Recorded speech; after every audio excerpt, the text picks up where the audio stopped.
आपण सगळेच म्हणजे निरोगी राहण्यासाठी रोज चपाती खातो, बरोबर ना? पण मग कधी विचार केलाय का की चपाती खाऊन सुद्धा अनेकांना पोट फुगल्यासारखं का वाटतं किंवा ॲसिडिटीचा त्रास का होतो? यामागे आपण जो गहू खातोय तो आधुनिक हायब्रिड गहू जबाबदार असू शकतो. हो, हाच प्रश्न अनेकांना पडतो. आपण तर आरोग्यदायी समजून चपाती खातो, पण तरीही जर पोटाची कुरकुर थांबत नसेल तर याचा अर्थ काहीतरी चुकतंय. पण काळजी करू नका, यावर एक अगदी सोपा आणि आपल्याच परंपरेत असलेला उपाय आहे. आणि गंमत अशी आहे की हा उपाय आपल्या पूर्वजांना हजारो वर्षांपासून माहीत होता.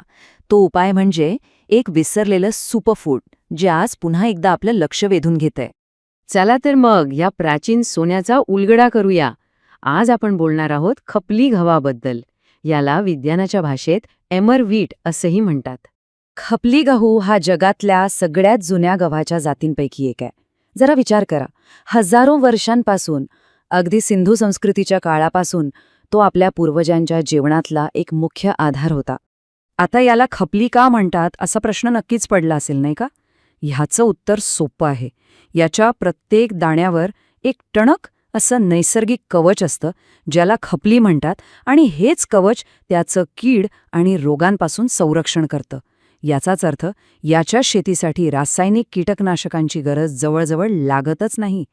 ठीक आहे, आता थेट मुद्द्यावर येऊया. खपली गहू आणि आपण रोज जो आधुनिक हायब्रिड गहू खातो यांच्यात नेमका फरक काय आहे तेच पाहूया. ही तुलना जरा लक्ष देऊन पहा. पहिला आणि महत्त्वाचा मुद्दा, ग्लायसेमिक इंडेक्स.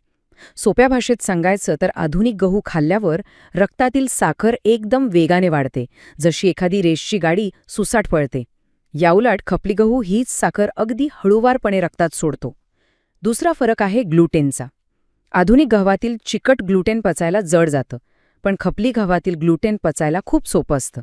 आणि तिसरं म्हणजे फायबर आणि पोषक तत्वांच्या बाबतीत तर खपली गहू आधुनिक गव्हापेक्षा कित्येक पटीने पुढे आहे. तर मग या सगळ्या पोषक तत्वांमुळे आपल्या शरीराला नेमका काय फायदा होतो, चला पाहूया. याचा सर्वात मोठा फायदा आहे मधुमेहींसाठी, कारण हा रक्तातील साखर नियंत्रणात ठेवतो. ज्यांना पचनाचे त्रास आहेत त्यांच्यासाठी कमी ग्लुटन एक वरदानच आहे. वजन नियंत्रणात ठेवायचं असेल तर यातील जास्त फायबरमुळे पोट भरलेलं राहतं आणि सारखी भूक लागत नाही. इतकंच नाही तर हे हृदयासाठीही खूप आरोग्यदायी आहे.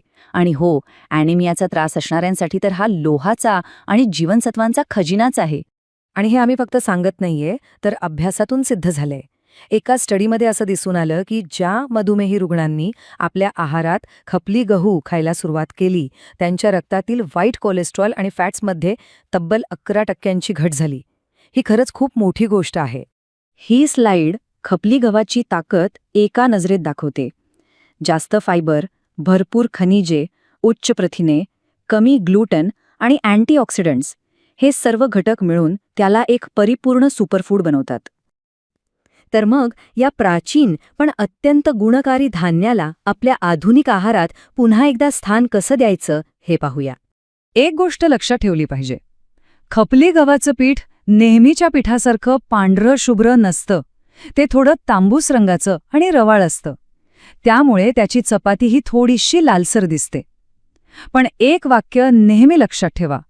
जो पदार्थ दिसायला साधा असतो तोच गुणांनी श्रेष्ठ असतो. याची सुरुवात करणं अगदी सोपं आहे.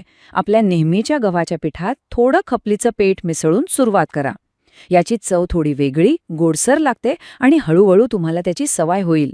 याच्या चपात्या, भाकरी आणि गोड लापशीसारखे अनेक चविष्ट पदार्थ बनवता येतात. आणि शेवटी हा विचार खूप महत्त्वाचा आहे.